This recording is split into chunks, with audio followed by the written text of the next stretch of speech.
दोस्तों, कैसे हैं आप लोग? ठीक ठाक। Welcome back to the channel.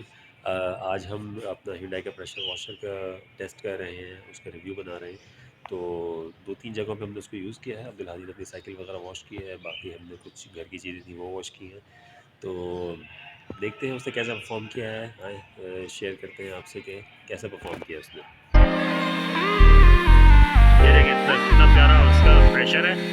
और ये देखिए ये हम इसको प्रेशर देखिए कहाँ तक जा रहा है, वो देखिए, ये देखिए।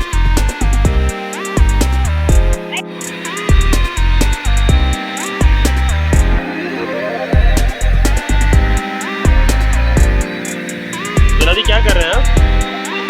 इधर देखिए। ओके, मजा आ रहा है। देखिए जी, अब्दुल हादी अपनी साइकिल वॉश कर रहे हैं इसके।